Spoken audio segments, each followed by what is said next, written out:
Hello everybody, this is Mario and welcome to the first episode of the second season, finally, of the podcast Innovation. My guest today is Fiona Schulz and we talked about additive manufacturing of metallic materials.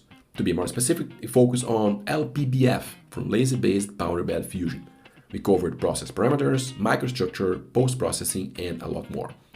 Fiona is a postdoctoral researcher at Chem2, Center for Additive Manufacturing Metal at Chalmers University of Technology. She completed her PhD in structural metallic systems for gas turbine applications, focusing on microstructural evolution in nickel-based superalloys. After her PhD, she worked as development engineer on laser powder bed fusion, also called SLM, of functional components for aerospace and space applications.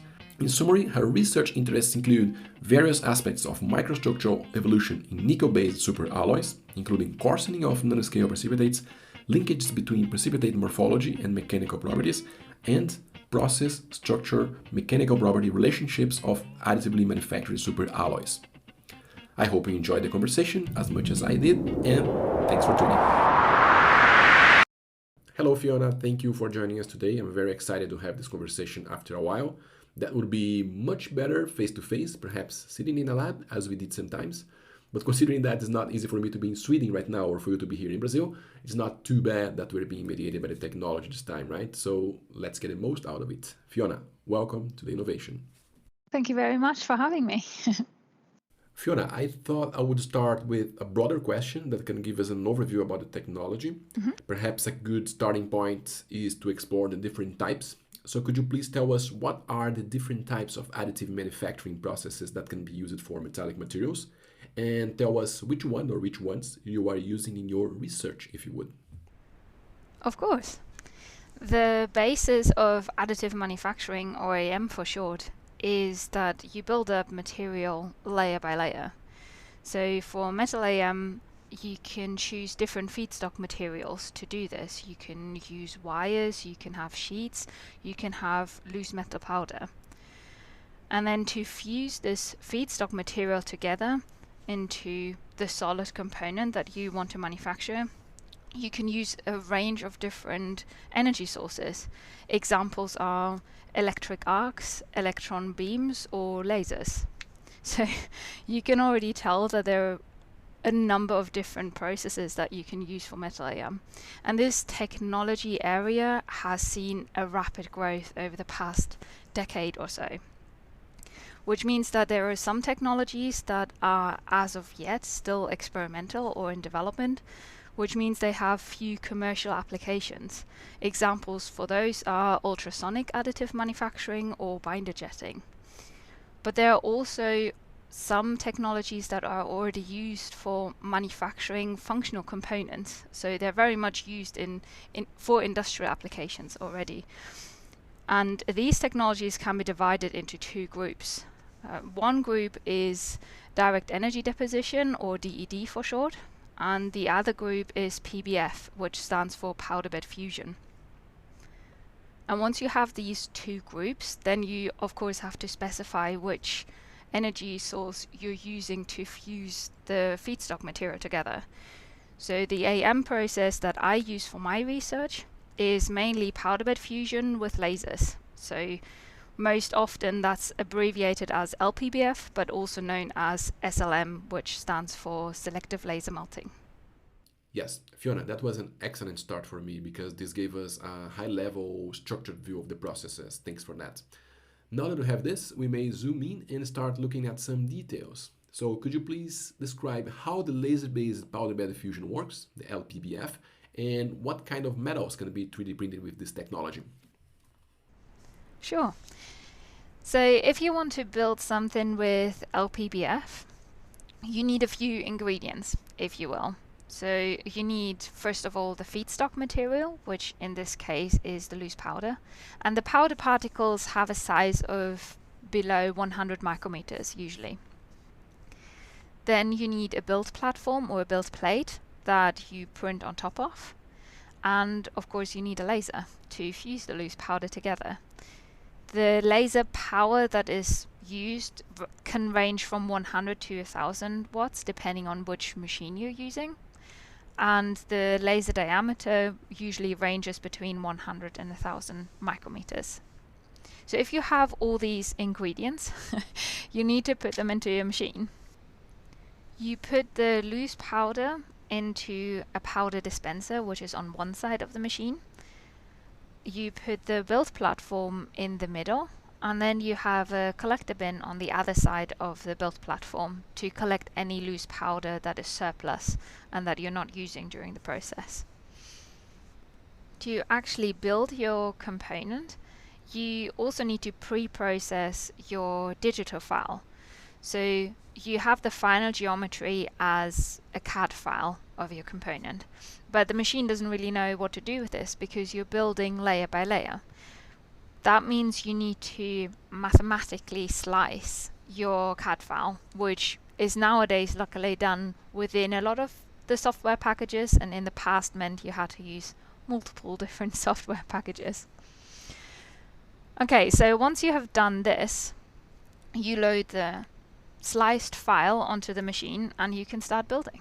You spread one thin layer of powder across the build plate, and then you expose the first layer, the first cross-sectional area, with your laser.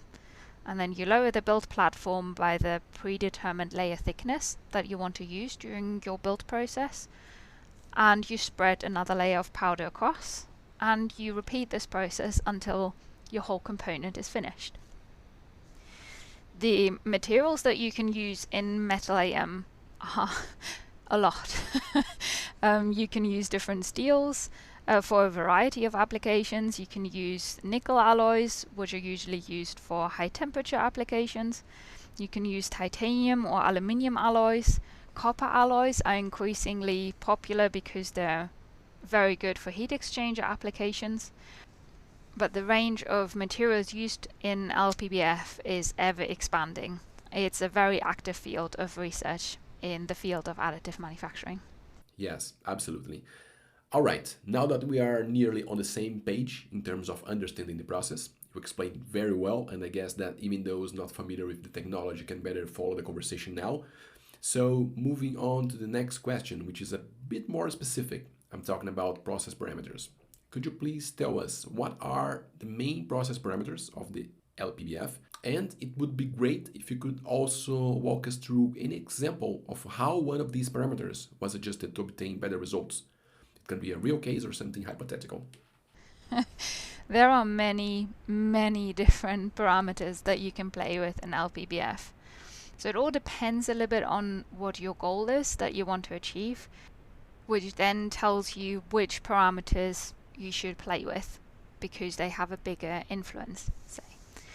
So let's say we want to increase our build time. So increasing build time is very often the goal for any industrial AM application because it means a faster turnaround, it means lower costs, etc. So increasing build time, a very big goal of industrial AM. And to accelerate the build time, one of the main factors is you increase the layer thickness. Right, so I mentioned this before, we spread a powder layer across our build plate and then we scan the cross-sectional area. Now, of course, if we deposit 20 micrometers of powder each layer, we will be a lot slower than if we deposit 80 micrometers of loose powder, right? So increasing layer thickness, one of the big ones to increase total build time. But if we increase the layer thickness, we automatically then need to look at the laser power, right? Because we now have a thicker powder layer that we need to go through until we reach the solid material underneath to make our material solid and hold together. So these two parameters are something that you have to look at the same time. Another parameter that you can always play with to increase build time is also the scan speed, which determines how quickly you whiz across the cross-sectional area for that exact layer. Key to changing the different parameters, though, is to understand what the effects are for the material that you're manufacturing. So if you increase the layer thickness, if you increase the laser power, the scan speed, etc., what does that mean? What does that give you in the material structure and then later on the mechanical performance? Yes, Fiona, this is really good question to guide this kind of discussion. Now, Fiona, we can zoom in a little bit more, a lot more to be fair, and start navigating in a micrometer or perhaps a nanometer length scale. Could you please explain how the microstructure obtained by additive manufacturing differs from that obtained by conventional processes? Yes. So the biggest difference we have in additive manufacturing is that we build up the material layer by layer. And that means, by the nature of the process, we have a very complex thermal history within our material. So it's not like casting where you start with a molten metal and you pour it into the die and then you let it solidify, where you have the heat profile from the outside to the inside, so it cools down from the outside to the inside. Which does not mean that casting is by any means easy. You can also make it incredibly complicated. But in additive manufacturing, you locally melt the loose powder, which then cools down as you melt the loose powder somewhere else, right? And you don't just melt the loose powder, because then you would just have the different layers on top of each other but not really connected, which means you have to melt the loose powder and then you have to melt a little bit more of the already deposited material or solidified material to make it all stick together. So you have the molten pool area or the melt pool area, and then you have the heat affected zone around that. You have the areas that see a little bit of heat but nowhere near as much as when it is molten. So yeah, just a very complex thermal history that gets more and more complex with each layer that you're depositing, because you partially remelt what you have deposited before. And that means we get very unusual microstructures. So on a macro level, we have textures that we don't usually see in conventionally manufactured material. And on a nano level, that could mean that we also see differences. So maybe we have some precipitates that we don't see in conventionally manufactured material, or more likely, we don't see the precipitates that we would expect from the material that we conventionally manufacture, because the heating and cooling rates are so fast during the process that our elements, for want of a better expression, are shock frozen into the material. So they didn't have time to precipitate into strengthening particles, for example. So the material structure of additively manufactured material is very different from what we know from conventionally manufactured material. Yeah. Now, Fiona, it seems to me a good time to talk about post-processing steps. I'm certain that this is going to add a lot to our discussion here. And why is that? Because we know that in many cases, when the deposition is complete, the part is not ready yet. Some applications demand a certain surface finish, a specific heat treatment, etc., to achieve the right properties. So it would be great if you could give us some examples. Yes, absolutely. We should not forget about post-processing when talking about additive manufacturing. It's usually, or most of the time, or in general, always needed. So if we stay with LPBF as a process, what we need to think about, first of all, is stress relief. Because if we think about the process itself, as I mentioned previously, we have incredibly fast heating and cooling rates. Right, so in metallic materials, that introduces residual stresses, and depending on which material we're manufacturing, those can be worse, or depending on the geometry that we're building, these can be incredibly significant. So in a lot of cases, we need to perform a stress relief heat treatment to make sure that we will meet the geometric requirements, right? And then we can often combine that with the general heat treatment anyway, because again, as I mentioned before, we have a very complex thermal history, and maybe we haven't precipitated the strengthening particles in a given material. So we need to give it a little bit of time at the right temperature for the material to acclimatize to it.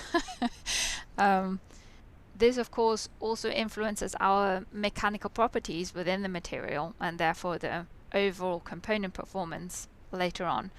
So stress relief treatment or heat treatment are very key steps for post-processing after additive manufacturing. Then, of course, in LPBF, we build on top of the build plate. So we need to cut our part off the build plate. Otherwise, we can't use it. Very integral part. Another topic is very often the surface finish. So surface finish can partly be addressed when you do parameter development to maybe get a smoother surface finish while you're building. But we're all very used to machined components and to those surface roughness finishes that we can achieve there, and we don't really get there with additive manufacturing. So if we have a mating surface, for example, for later assembly, we definitely need to include that as a post-processing step, because we will not get a mirror finish when we additively manufacture a component. And then sometimes we also need some support structures when we build a component. So if our component geometry is not entirely optimized for our process that we're using, we maybe need to help anchor the material down, as we need to do in LPBF, or we need to direct heat away as we need to do in electron beam melting.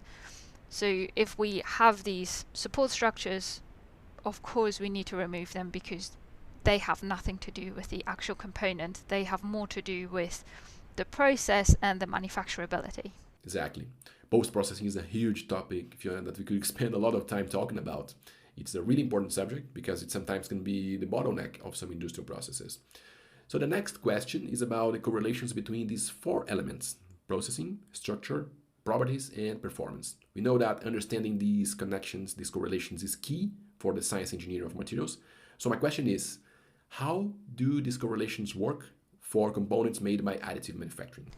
It pretty much works the same as for any other manufacturing technology, really. So you need to understand what is happening during processing, and then how that influences your material structure, how that in turn influences the properties which you learn through tests, and then you extrapolate based on that to the future performance of your components. What is unusual or new about additive manufacturing is that we have these material structures that we don't see anywhere else, really. So we maybe need to adapt some of the post-processing steps, for example, like heat treatments. They have been developed and optimized for conventional manufacturing techniques, but now with additive manufacturing, maybe they need to be redesigned or specifically optimized for each additive manufacturing technology to really achieve the mechanical properties or the material structures that we need for the application later on. Something that we also observe in AM materials is anisotropy when it comes to mechanical properties. So based on how we manufacture in LPBF, for example, we have different properties along the vertical axis, so building from the build plate to the top, or along the horizontal axis, so from A to B along the build plate, and which is something that we need to understand, we need to learn about, we need to account for, and then it is also fine. It's just something we need to know about and incorporate into our planning. But the nature of additive manufacturing also offers us a lot of opportunities. So it's not all problems that we need to solve. We can also leverage what we have with this manufacturing technique, because we can very specifically tailor the material structure, for example, which is a topic of ongoing research, very much focusing on how can we leverage additive manufacturing to tailor material structures to get the mechanical properties that we really need in this specific spot, for example, in a component.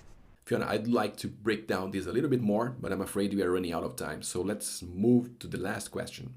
We know that quality and reproducibility of additively manufactured components is crucial for critical applications such as aerospace and medical industries and many others. The question is, which is the last question but is not an easy one, this is it. What are the main challenges and what is being done to increase the reliability of these components? Yes, definitely not an easy question. So in additive manufacturing, we have a set of tools that we can use or leverage to ensure quality and reproducibility of our components. During pre-processing, before we even start manufacturing, we have simulations where we predict what is going to happen during the manufacturing process or post-processing later on. Then we have the process itself, which is something that we can monitor. And then during post-processing, one of the integral parts that we have as a step is inspection to ensure geometric compliance, for example. So as for any other manufacturing technology, really, customer is king. So the customer needs to give the specifications and the requirements that they need of the component of the material, because they know how the final component is supposed to perform, right? But this is where the research comes in, of course. So additive manufacturing has been a rapidly growing field, right? So we need to catch up with our knowledge, which is something we're working on, of course, but we need to understand how the different elements that we discussed before link together, the processing to the material structure to the mechanical properties to then later on the component performance. So in that sense, it's not extremely unique, but because it is still very much in development and things are happening all the time, it's a bit of a catch-up game at the moment. So currently a lot of the industrial development, for example, is done initially with trial by error, not because we don't know what we're doing, but because the process is so complex and the effects that you see in the material structure, for example, are again so complex, even if you just change one parameter, that you have to start somewhere. If you want to create functional components with this technology, you've got to start. And you need to build up your experience, you need to build up your data set, essentially. So what is currently done in industry for aerospace components is you really look at the process, you look at all the different elements of the manufacturing chain, and you lock it into place, of course, because you gain the experience as you go through it, and once you are confident that you can reach the results, you lock it in place, and that's how you create the functional components. But because the technology is still very much under development and we're still learning all the time, we're still developing as we go along, this at the moment means that you lock the process to a single machine, not a single machine type necessarily, sometimes even a single machine, a single powder supplier, a single everything, because then you have to kind of stop the variables flooding in, right? So it is not the most efficient process yet. It is not necessarily the best process yet, but it is the process that gets us to manufacturing the functional components. And as we learn, as we gain more and more confidence, we will be able to do this more and more confidently and more efficiently. Fiona, thank you so much for being here today. I was really looking forward to this. Maybe we can plan a second round, who knows? Thank you. Thank you for having me. For everybody listening, be safe and thanks for joining us. See you next time.